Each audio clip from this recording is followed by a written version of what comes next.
अस्सलाम वालेकुम दोस्तों, अज वॾी अपडेट तव्हां शेयर कंदा हलूं। जी हाँ दोस्तों, अज वॾी अपडेट्स तव्हां शेयर कंदासीं हिन वीडियो के। दोस्तों आख़िर ताईं ॾिसो, अज जेका अपडेट्स आहे माशाअल्लाह बेहतरीन ड्रामो, सोप सीरियल ड्रामो दुलाब जे बारे में। दुलाब जी कंफर्म डेट्स अज तव्हांखे ॿुधाइण वारा आहियूं इन वीडियो में। तो दुलाब जी जेको पहिरीं एपिसोड या टीज़र या प्रोमो कहिड़ी तारीख़ ते अचण वारो आहे, पूरी मालूमात दोस्तों ॾींदासीं। अॼु जे तव्हां हीअ वीडियो दोस्तों मिस कई तव्हांखां सॼी अपडेट्स मिस थी वेंदी। मुंहिंजे ख़्याल सां हिनखे तव्हां आख़िर ताईं ॾिसो, नंढड़ी वीडियो में वॾी अपडेट्स तव्हां सां शेयर कंदासीं। दोस्तों साम्हूं तव्हां ॾिसी रहिया आहियो फरज़ंद मलिक खजू साहब ऐं जेको डायरेक्टर आहे दुलाब जो। दोस्तों मेन शइ हूंदी आहे डायरेक्टर। तव्हां डायरेक्टर खे जेको आहे नज़रअंदाज़ कंदा आहियो, डायरेक्टर ॾे ख़्यालु न ॾींदा आहियो, सिर्फ़ु अदाकारनि ॾे ख़्यालु ॾींदा आहियो।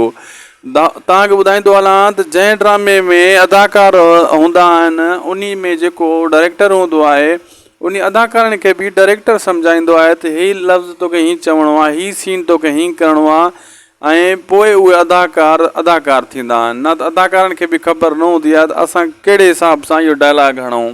सभु कुझु डायरेक्टर ॿुधाईंदो आहे त बाबा हीअ डायलॉग तव्हांखे हिन सुर में हणिणो आहे, हिन तरीक़े सां ॻाल्हाइणो आहे। ऐं पोइ उहे अदाकार उहे अठ चकर हिकु लफ़्ज़ खे वरी वरी दोहराईंदा आहिनि, पोइ वञी उन जाइ ते सेट थींदा आहिनि, पोइ हू मशहूरु थींदा आहिनि। ऐं कंहिंजे करे डायरेक्टर जे करे, लेकिन डायरेक्टर जो नालो नाहे निकिरंदो। महिनत डायरेक्टर जी हूंदी आहे, मशहूरु अदाकार थींदो आहे।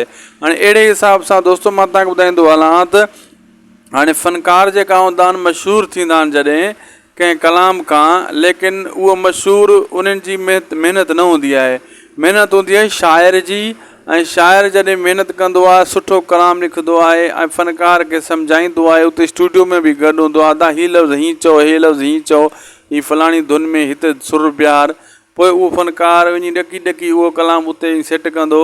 पोइ अहिड़े हिसाब सां नालो फ़नकार जो थी वेंदो आहे, लेकिन शाइर वीचारे जो नालो कॾहिं ज़ाहिर नाहे थींदो। थोरो घणो उनजो नालो थींदो आहे, लेकिन उनखे को फ़ाइदो नाहे मिलंदो ऐं को सुञाणंदो नाहे, ऐं मशहूरु थी वेंदो आहे फ़नकार। हिते ड्रामनि में बि ईअं हूंदो आहे, डायरेक्टर जी महिनत हूंदी आहे ऐं अदाकार मशहूरु थींदा आहिनि। माण्हू अदाकारनि खे हेलो हाय कंदा आहिनि, उन्हनि जा प्रस्तार थी वेंदा आहिनि, लेकिन कॾहिं बि जेको आहे डायरेक्टर खे उहा इज़त नाहे मिलंदी। जॾहिं बि असां तव्हां सां डायरेक्टर जी वीडियो शेयर कंदा आहियूं या वीडियो ॾेखारींदा आहियूं, तव्हां उनखे घटि ॾिसंदा आहियो, थोरो ॾिसी छॾे ॾींदा आहियो, लाइक बि न कंदा आहियो।